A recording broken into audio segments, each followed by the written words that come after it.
Okay. All right. So we're going to go ahead and get started. Welcome to our Inclusive Care Book Club today. My name is Elizabeth Brewer. I'm the Director of Research and Care Transformation and co-chair of the Caregiver Wellbeing Committee. And I am joined by my lovely colleague, Dr. Emily Peterson, who can introduce herself. Yes. Emily Peterson, nephrologist here at Kootenai, and also co-chair of the Caregiver Wellbeing Committee and medical director for Caregiver Wellbeing. Very excited to be here today and discussing this book. So the way that we'd like this to work optimally, I think I see several familiar names. So hopefully you're familiar with how this works to some degree, but we don't want this to be the Emily and Elizabeth hour. We would like to have kind of more of an open discussion about the book. If you have not read it, please stay on the line and you are more than welcome to join in the discussion. If you have read it, please feel free to chime in at any time. Just go ahead and unmute yourself, or you are more than welcome to chat in as well. All of those are great options. I would encourage you, since we're just getting started, if you could go ahead and chat in who you are and what department you're from or what your role is. And we are always looking for book ideas for this book club. So if you have any awesome books that you have read that go along with the theme of inclusive care and highlighting or teaching and instructing about more marginalized aspects of our population, or just how we can do a better job of being inclusive overall in the care that we provide, we would love to hear your book recommendations, and we may just take one of those. So please share that in the chat as well. Looks like we've got some folks starting to join in, and I'm going to take us to the next slide. So hopefully you had a chance to read the book or part of the book, but if you haven't, that is not a problem because we have a great little summary for you. So the book is Evicted by Matthew Desmond, and it is set in the poorest areas of Milwaukee, Wisconsin, which I honestly had no idea had these challenging circumstances. That's not what I think of when I think of Milwaukee. The book follows 8 families struggling to pay rent to their landlords during the financial crisis of 2007 to 2008. And through a year of ethnographic fieldwork, Desmond's goal in the book is to highlight the issues of extreme poverty, affordable housing, and economic exploitation in the United States. Now, that is definitely not specifically or directly related to healthcare, but that's okay because these are the social determinants of health that really inform the care that your patients need at that one-on-one level, and is something that they are dealing with, every moment of every day, whether they're in your office or in the hospital or, engaging in healthcare in some way or not. So we thought that this was a really great look at the topic of poverty. We've sort of had a theme over the last few months with all of our different sessions around financial diversity. So I'm going to go ahead and stop sharing for a second so I can share the YouTube video here.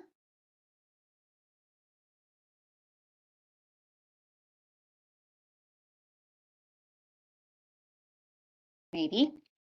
This is always the way this happens. There it is. There we go.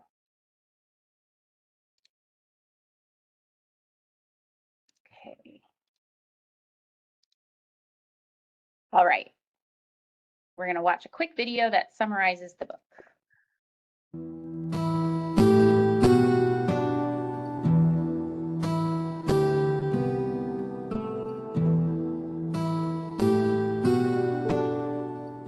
Evictions used to be rare. They used to draw crowds. But these days there are sheriff squads whose full-time job is to carry out eviction orders. There are moving companies specializing in evictions, their crews working all day, every weekday. All over America, housing costs have soared. Today, the majority of poor renting families spend over half of their income on housing. and at least 1 in 4 dedicates over 70%. For these Americans, eviction has become a way of life. Eviction causes loss. Families lose their home, school, neighborhood, often their possessions and jobs too. Eviction comes with a court record, which can block families from safe neighborhoods and public housing. Then there's the toll eviction takes on a person's spirit. Displacement can drive people to depression and even suicide. Eviction is a cause, not just a condition of poverty. If we want to erase poverty in America, we must do something about the stark lack of affordable housing in our cities, because without stable shelter, everything else falls apart.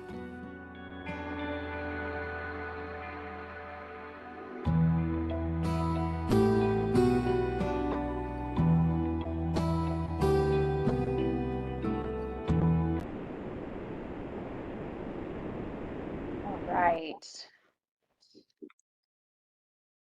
So hopefully you get a kind of an idea or a taste of what the book is going to be like from watching that video. I felt like it was it's the book trailer, which is a new term for me too. I didn't know they did trailers for books, but I think it really highlights kind of overall what the themes of the book cover and what the story's about. Okay, so we're gonna start with our discussion. I just need to get my chat set back up here. And Dr. Peterson and I are going to take turns asking some questions about the book, and would love to hear everybody's thoughts about the different questions that are asked, things that you picked up on in the book that you felt were meaningful or valuable to share with the rest of the group. So I'm going to start off by asking about Sharina. So the question is, how did Sharina profit from being a landlord in poor communities? She's one of the 2 landlords that are studied in the book, Sharina and Tobin. And Sharina had a large number of properties that were all in these poor, low-income areas. So do you think her profits were justified? What responsibilities do landlords have when renting out their property?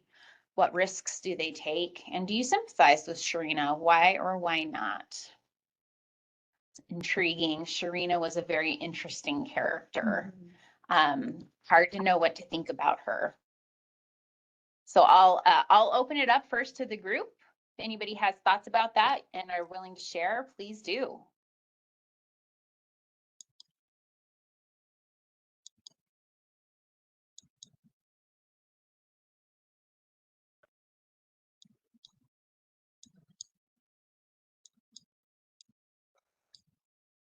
So I'll start.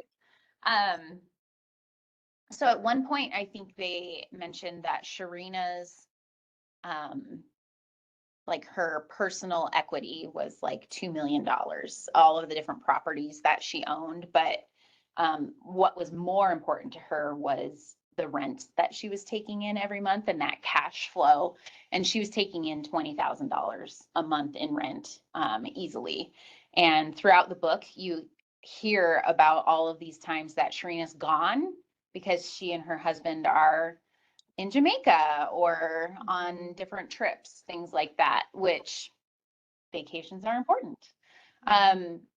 But is the way in which she earned that income or went on those great vacations or carried her coach purse, is that really justified in the way that she treated her renters?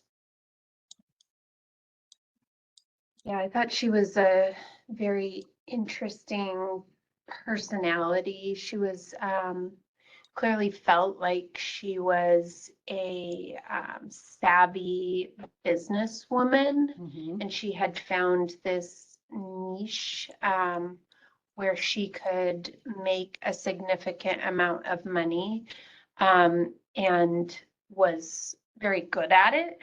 And I think it seemed like, at least from the way that he wrote the story, that she took quite a bit of pride in how good she was at her job. And I thought it was very interesting that she didn't really seem to, throughout the book, have any moments of reflection on the impact that her actions had on her renters.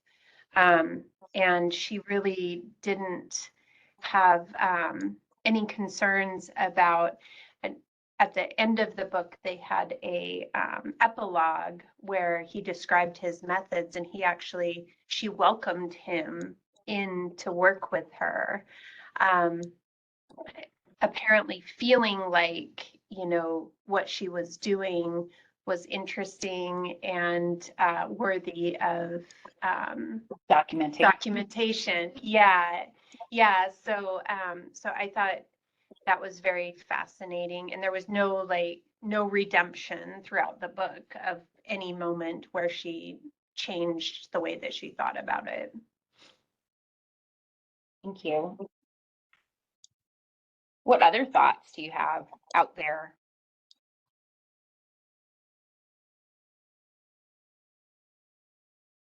Feel free to chat in if you don't feel comfortable saying out loud, but go ahead and unmute if you'd like.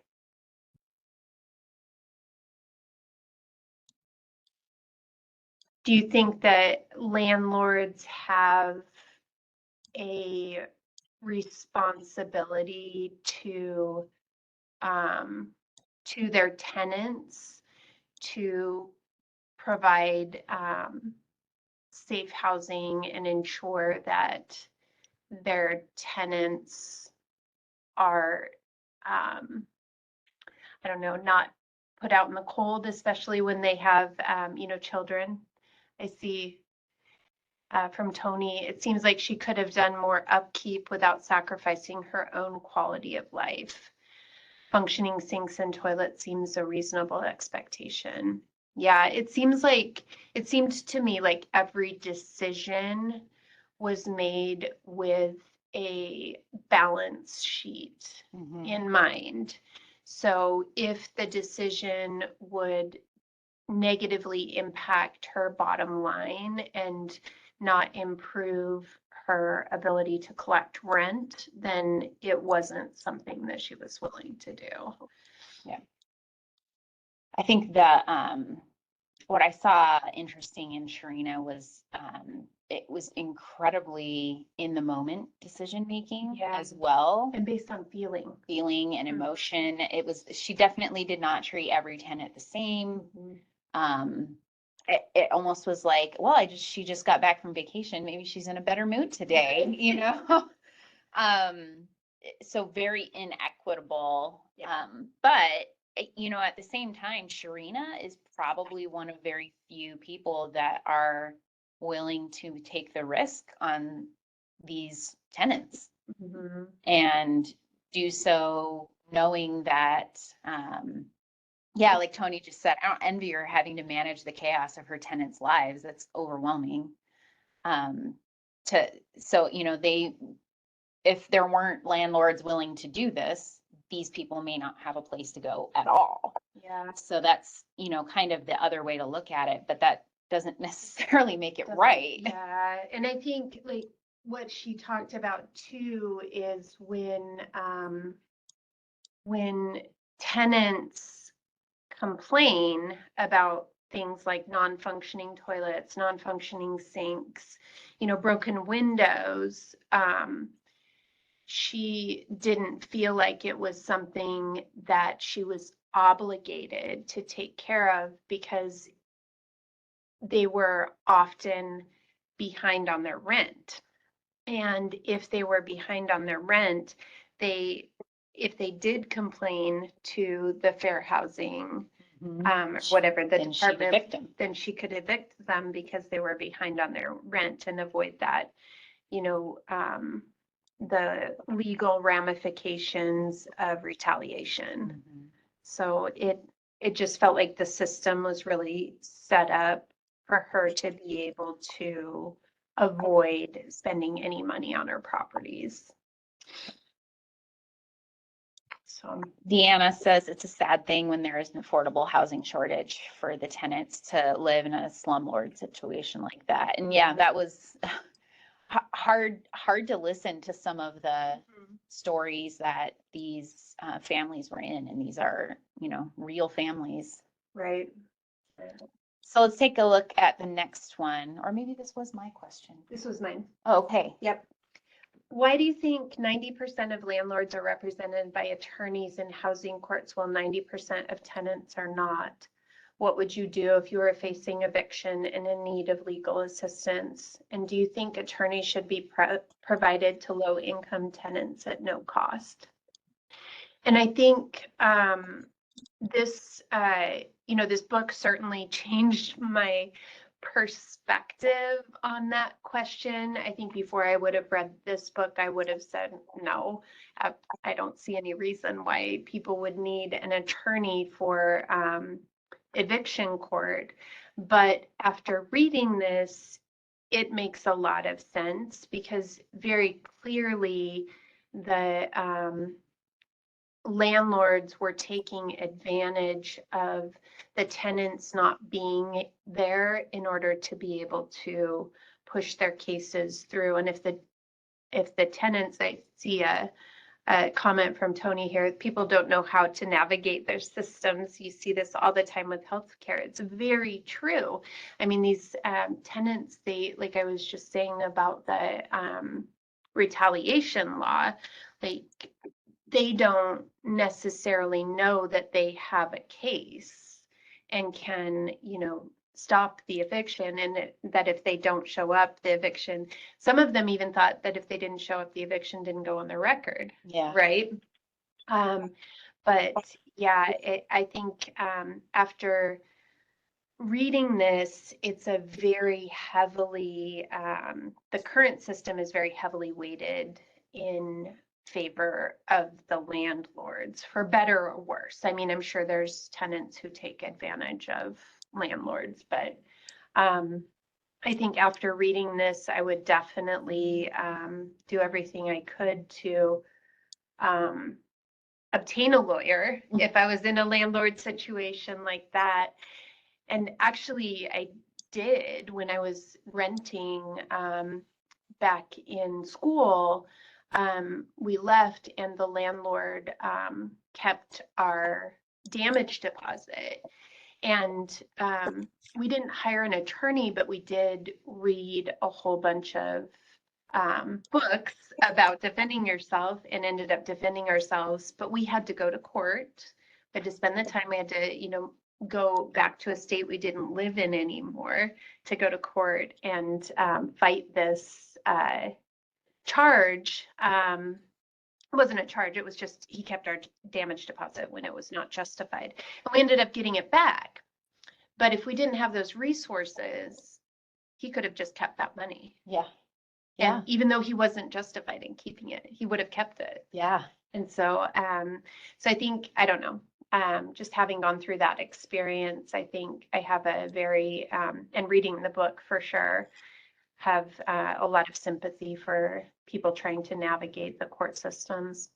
Yeah, it was interesting even listening, one of the families that was studied in the book, going to eviction court, and what she had to do even just to get to eviction court. And like the door had fallen on her foot, and having to find shoes that she could wear to get on the bus, having to get on the bus and having money for the bus to get down there and spending the time down there. Some people made the choice between, I can keep working and keep my job, or I can go down to eviction court. Right. And I think we see that in healthcare too. Oh, yeah.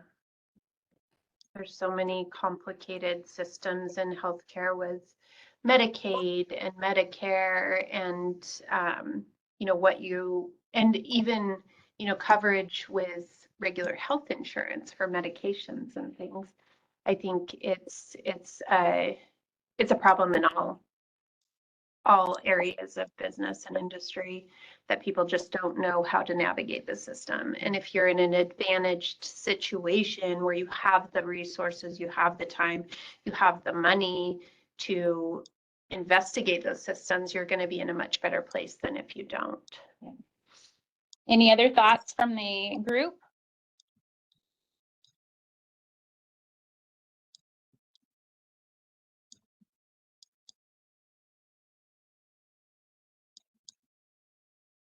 All right. Oh, we could do a quick poll on this one, actually. You Yeah. can just chat in your thought here. So tenants are given two options while being evicted from their residence. And there was a whole chapter all about the moving company that moved possessions out. So their possessions can be loaded into a truck and checked into bonded storage, or movers can pile their belongings onto the sidewalk. So if you were faced with that decision, what option would you choose? Feel free to chat in one or the other. Load it in the truck and store it, or put it on the sidewalk. Give you guys a moment.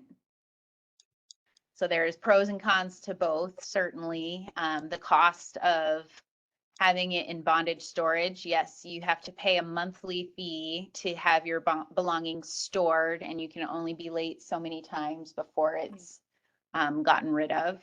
Yeah, and they're charged by the pallet. Yep. So if you have larger objects, you're charged more money.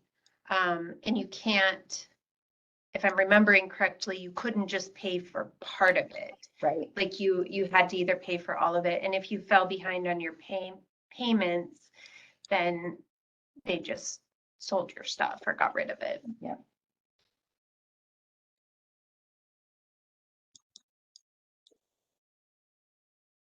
So we're hearing sidewalk.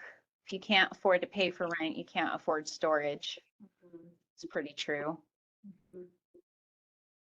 Yeah, most of the people in the book were selecting the sidewalk option. Yep. Yeah, I think,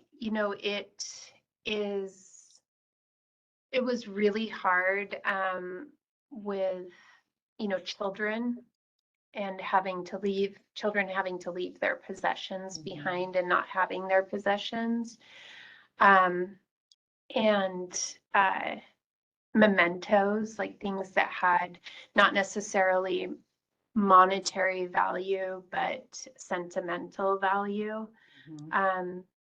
Or in one case, your box of drugs. Or your box of drugs. Right. Very true. Very true. Yep.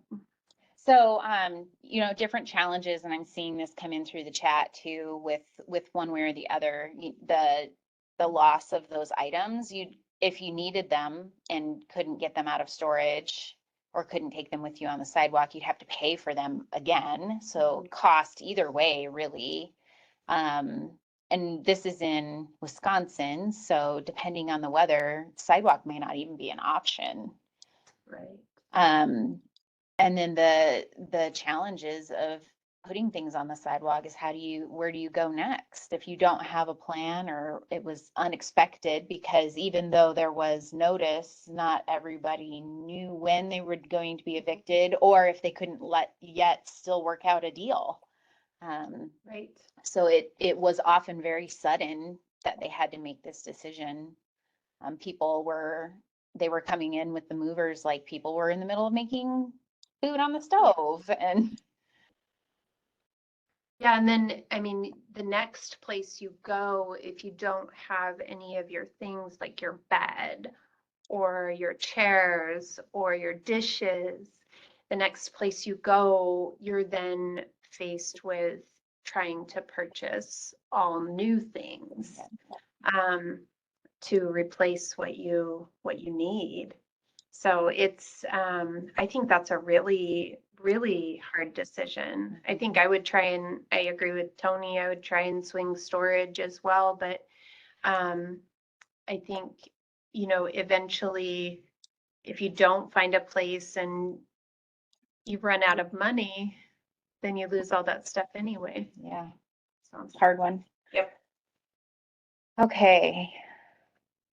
Next one's your question. Yeah, and I thought this one was an interesting question. So Scott he focused quite a bit on Scott's situation during the book. So Scott was, for people who haven't read the book, he was a nurse and he developed an addiction to opiates and lost his nursing license. And he ended up in Tobin's trailer court, which is how the author met up with him. And he was unable to get his nursing license back. I think he had several different events where he was caught doing drugs, and so his license was taken away, and there was quite a burdensome process to get his license back. So he had to submit to drug testing, and he started doing it, but then realized that the drug testing that he was doing was not didn't work for getting his license back. He had not done it at the right place. And the right place that he had to go to do the drug testing was expensive, and he couldn't afford it. And then he had to, do a number of different, go through a number of different hurdles to get his license back. And he said at one point in the book that because it seemed so insurmountable, he felt like it wasn't even worth trying to get the license back. And so I wanted to ask, and I felt like just reading the hurdles that he had to go through, to me, coming at it from the outside, it did not seem like an unreasonable burden for somebody who would eventually be handling opiates in the future. He did talk about getting a restricted license where you would not be handling opiates, and that burden was not quite as significant, but you also couldn't get a job with a restricted license. And so I wanted to ask the group, particularly if there's any nurses on the line, what you thought about the challenges and the requirements to get the license back.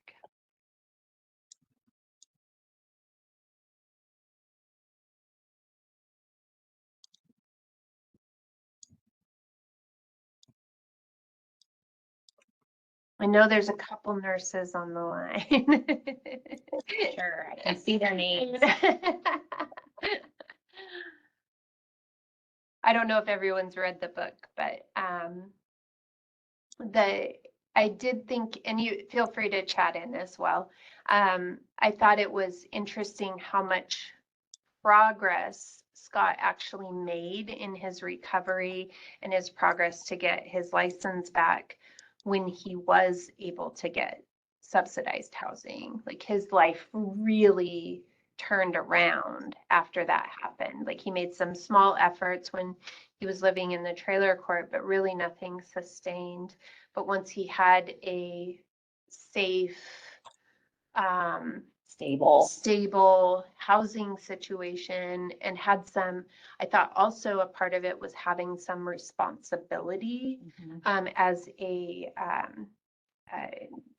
super, I guess, for the housing place, that he made so much more progress towards getting his license back. Yeah, Tony said nurses are used to jumping through hoops in nursing school. I felt like he needed to just capture that mindset again and just get this stuff done. I agree. I think, I don't know that the regulations were really the problem. Yeah. The problem was the housing and the situation that he found himself in. So. Right. This is Christy. Oh, go ahead, Christy. Yeah, I think that sometimes you just need that support. And so the support of the housing, but I know he reached out to his mom the one time. But I think lack of support, and especially when you're struggling with some type of addiction, you need somebody that's going to be there to support and push you along. Just kind of like the last comment, nurses can do a lot of different things, but you still need support, even when times are tough. Yeah. And I think that this is another interesting parallel into what we see in patients in healthcare as well. So why can't they just Mhm. do the plan of care? Why can't they just take the medicine? That non-compliance that we often label people with, not understanding this part of it is potentially a blind spot for us Mhm. if we aren't aware of all of the different factors of their situation and how that impacts and influences their behaviors. Yeah, I think too, and I heard this the other day from one of our panelists at HRAI the other night with the inclusive care lecture. When you don't have stable housing, you can't focus on anything. Raise the desk. You can't focus on anything else. It's like that base level of the pyramid. You can't focus on getting your medications. You can't focus on getting Healthy, healthy. losing weight. Yeah, anything Mhm. other than getting those very basic needs met. And once those needs are met, your capacity for doing other things on top of that grows exponentially. And so I do think his housing situation put him in a mental space that he was probably unable to do anything other than just focus on surviving. Yep. Like, Maslow's hierarchy. Maslow's hierarchy, And right? depression makes it more difficult. Absolutely. All right. So I thought this one was really interesting. So I like the data Mhm. that was here behind this. So how does the process of screening tenants lead to a geography of advantage and disadvantage? So screening is what your landlords are doing before how they decide who can rent in their housing area. So there was a class that Tobin's group had to go to that talked all about screening, and the mantra they had if you're a realtor, the mantra is location, location, location. But if you're a landlord, it's screening, screening, screening. So this is like the one thing that the landlords are doing that is having the most impact on their situation. So how can landlord decisions impact neighborhood characteristics like schools, crime rates, and levels of civic engagement? How can a criminal background or history of past evictions impact a person's ability to rent property? Do you think a tenant should have to disclose this information? Why or why not? And I thought that this was fascinating that they looked at geographical areas that were all low income and all very poverty stricken, but the crime rate in one neighborhood might be drastically different than the neighborhood next door, based on your address, because the screening of the Mhm. landlords, their process and who they would screen through or not was very different. Yep. So allowing people to rent that maybe had a criminal background or history of evictions, having a more lenient screening process versus a stricter screening process, even in places that are right next door to each other, dramatically changed the shape of the neighborhood. And without much difference in cost of the rent. Yeah. So he talked about how the difference between like the highest quality housing and the lowest quality housing was very small. It was maybe only a couple $100 Couple a month. $100 a month, exactly, or even in some cases exactly the same. Mhm. But then there's these huge differences in neighborhoods. And the other part I thought was really interesting about that was how they talked about civic engagement. So if you're in a place where you've been there for a long time, you grow an attachment to your community, and you're willing to, run for school board, you're willing to, Help each other help out. each other out and, keep the streets clean. And, get involved in community projects. Whereas if you're more transient, kind of there for only a couple of months, people are very unlikely to get involved in neighborhood cleanups and elections and things like that. So, Yeah. Other thoughts on this one? You can chat in. Do you think a tenant should have to disclose whether they have a criminal background or history of evictions? Yes or no?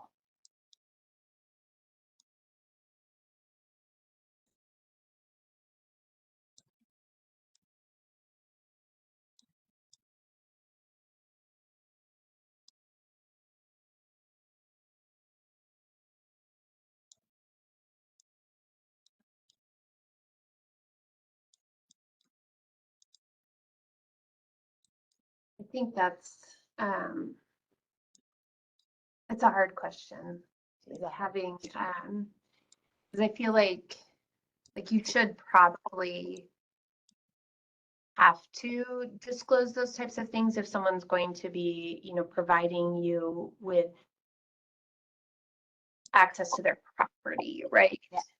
But I think there should be some protections in place against discrimination based on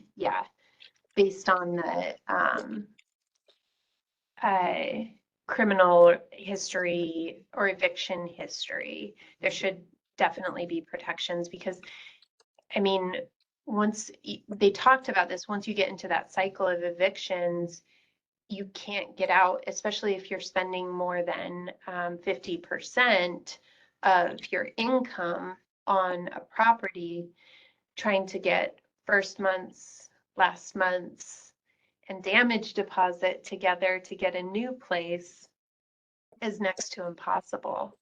So yeah, I agree.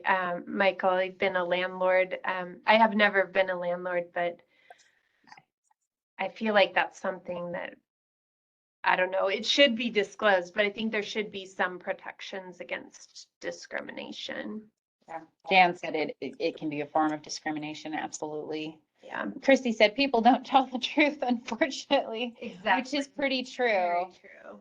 We know that. Yeah. The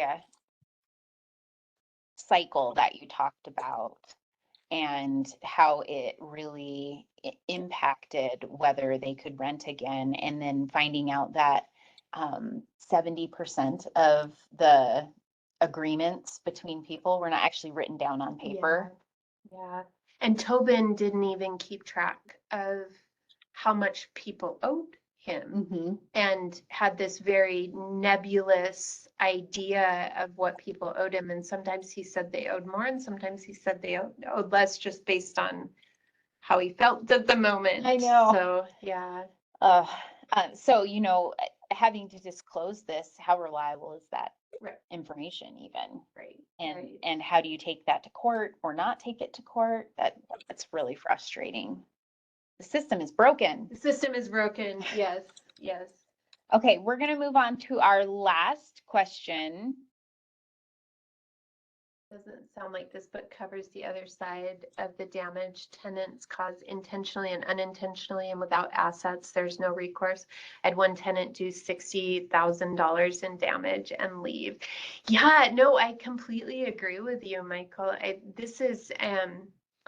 think this book really focused very much on the lower income housing, that kind of constantly rotating market, but definitely the tenants did damage. Yeah, They broke doors, they broke windows, plumbing.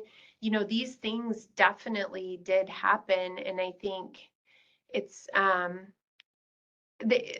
like you said, the system's broken. Yeah, it was very well, I don't know that it was one-sided. I don't know if Michael, did you read the book, or because I don't think it was really one-sided. He did talk a lot about the damage that the tenants did. I think that Well, I think part of the challenge was that the properties that these landlords owned were costing them $8,000 outright to buy the entire property. Oh, yeah. So very we're true. talking very, very low cost Yeah. housing. And some of the damage that was done was as a workaround to things that weren't working. Mhm. Right. So, so they did, I think they did talk about it a fair amount, but it wasn't like these were really high-end properties. They were the properties had a lot of damage to begin with. But to your point, Michael, I agree. There is, you know, as a landlord, and they said it in that training that Tobin's group went to too. You are the owner, and that is your property. And there's a certain amount of risk that you take by letting anybody onto your property, whoever they are. And so there does need to be some recourse or protection for landlords as well, because there's going to be abuse on both sides. Absolutely. Yeah. All right. Last question. So would love to hear more thoughts here. And this one is Dr. Peterson's question. Yeah. So why do you think Lorraine chose to spend all of her food stamps on expensive food like lobster and king crab? What personal reaction did you have with her decision? Do you agree that Lorraine is careless with her money because she's operating under a poverty mentality? And then this last part of it, I thought was the most interesting. Why might it be difficult for Lorraine to lift herself out of poverty by practicing good behavior or self-control?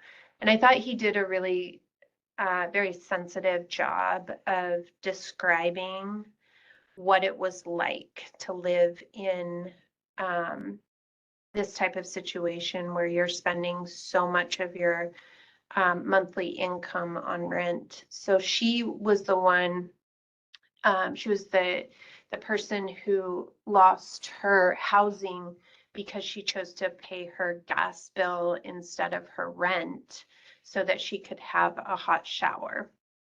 And when, and she was the one that went and asked her children, one of whom was on parole, or probation.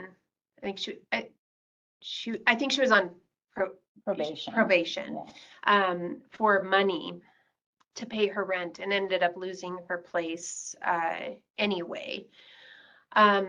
So she got her check and took it and bought a very expensive meal at the grocery store and ate the whole thing, you know, in one night.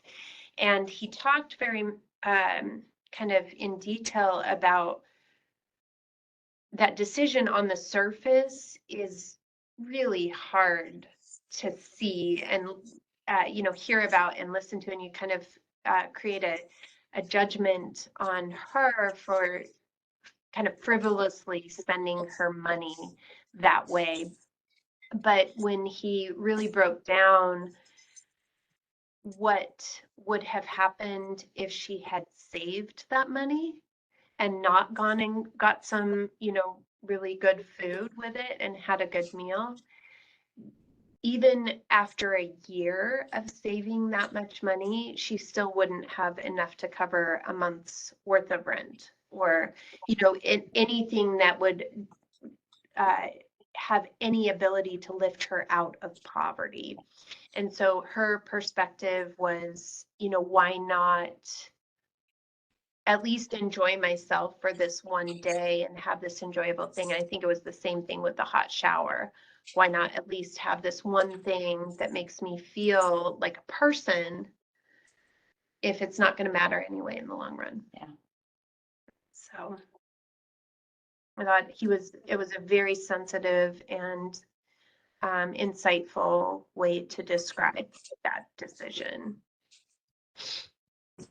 So, And you had, we'd mentioned on a prior diversity moment, Ruby Payne wrote that book about the poverty mentality and how you prioritize what you spend your money on, and prioritizing things like entertainment or good food or brand name things is a way to dull the pain and the day to day and help you get through it.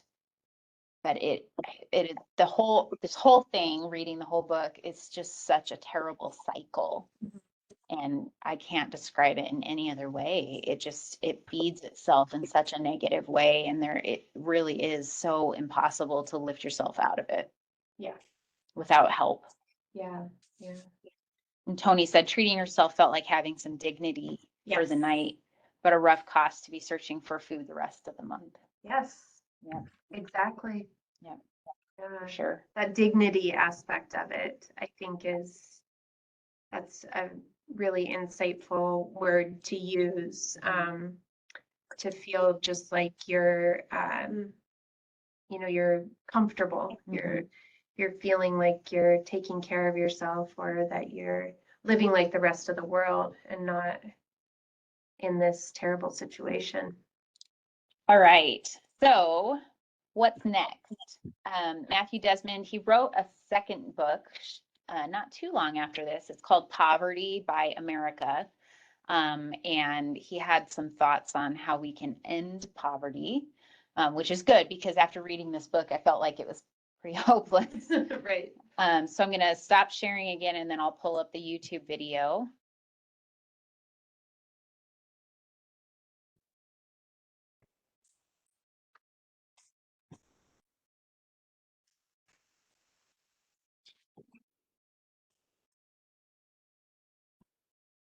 Oh, we're going to listen to weight loss commercials first. Sorry.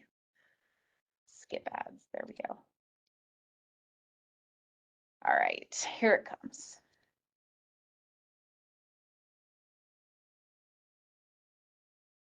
So where do we go from here? We need to out-hate it.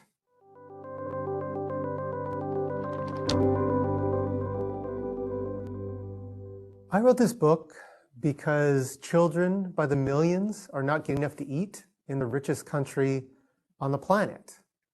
Because scores of families every year are threatened with eviction, losing their homes. It's a dream killer. It's a capability destroyer. It reduces people born for better things. It's a misery, and it really threatens any story we tell ourselves about being the greatest nation on the planet. We can and we should finally eliminate it. This book tries to answer two big questions. Why is there so much poverty in America? And what can we do to eliminate it? And it argues that many of us, those of us that are secure, housed, lucky, we contribute to the problem. We exploit the poor, we segregate the poor, and we support a nation that frankly gives most to families that need it the least. Some lives are made small so others may grow. So we don't just need deeper investments in fighting poverty, we need different policies. We need policies that disrupt poverty, attack it at the root. And we also need to take responsibility for this problem in our everyday lives and make sure that we are not contributing to the deprivation of our neighbors. The biggest misconception about poverty is that we're stuck with it, that we'll never be able to eliminate it, that we can throw all this money at it and it'll still be here. That's not true. We could end poverty in America tomorrow. We could do it without increasing the deficit. We have the wealth to do it. We have the ideas to do it. We don't need to outsmart this problem. We need to out-hate it.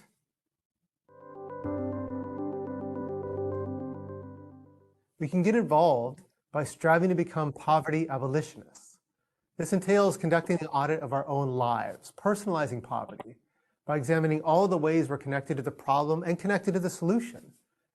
Poverty abolitionism, it's a personal project and it's a political one too. And those of us who embrace the project can seek to divest from poverty in our consumer choices and our investment decisions. We can support a government that's actively striving to end scarcity by rebalancing the nation's safety net and expanding policies that empower the poor. We can oppose all forms of exploitation, whether it's carried out by corporations, property owners, financial institutions, even if, especially if, it benefits us. We can shop at businesses that do right by their workers. We can welcome affordable housing in our own backyards We can join anti-poverty movements springing up across the nation. There are so many ways we can get involved in fighting poverty in America.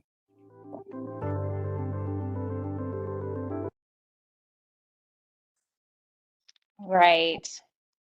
Ooh, got some chats. Nice. So Shannon said, no, I know this is different from the population this book is looking at, but the lack of affordable housing is difficult even for those with college degrees and or good jobs. And we have seen that here now more than ever. I know people are paying more for rent on a 1-bedroom apartment than my family of 5 pays for our mortgage since we're established homeowners. And that is absolutely true. It's hard for people who aren't established financially to get a foothold. Mm-hmm. Yep, that's right. It feels like when I was a teenager and I was trying to like get my first loan for a car and you have no credit. Oh, yeah. Well, I don't have credit because nobody's given me credit. Exactly. You have to get in the door. Yeah. And Yeah. it's a hard to break in. Yeah. And then Adam said, I've been on both sides. I was a renter with an oppressive landlord that tried to keep our security deposit illegally. We had to get legal help to get the deposit back. Mhm. Sounds a lot like what Yep. you went through. Also a landlord that had to evict a tenant. And we tried to work with them by extending the deadline for rent, but after a few months, couldn't afford to keep paying the mortgage on our own. Going into debt, just trying to give the tenant second, third, and fourth chances. Yeah, absolutely. It's Yeah. it's a frustrating situation, I think, on both sides. And like we have said this whole hour, the system's pretty broken. And yeah.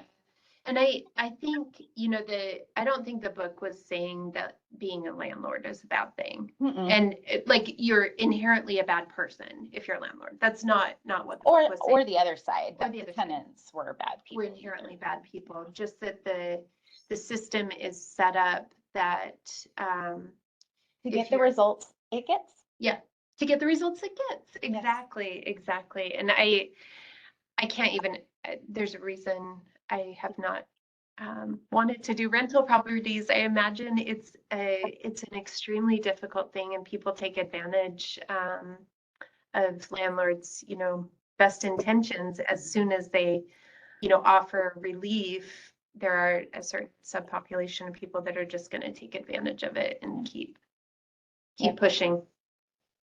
Well, thank you everybody Yeah. for joining us today. That was a wonderful discussion. And I do want to give a little plug for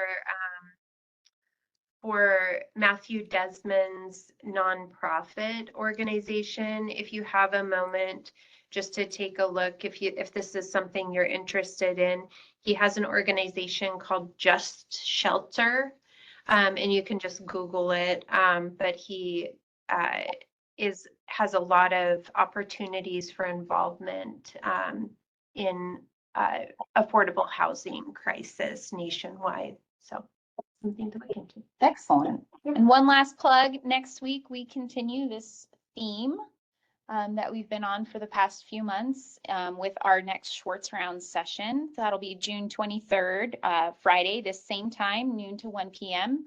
We'll be in Ponderosa or via WebEx. You should have an invite that came out from Communications and Marketing.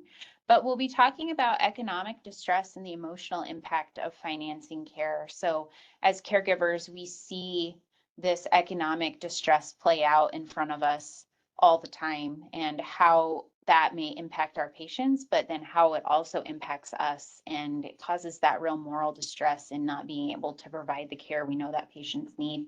So we hope that you'll join us for Schwartz Rounds. Dr. Todd Hoopman will be facilitating, and I'll be there, and we've got 5 wonderful panelists from across Kootenai Health that are going to speak. Hope to see you there. Thank you, everybody.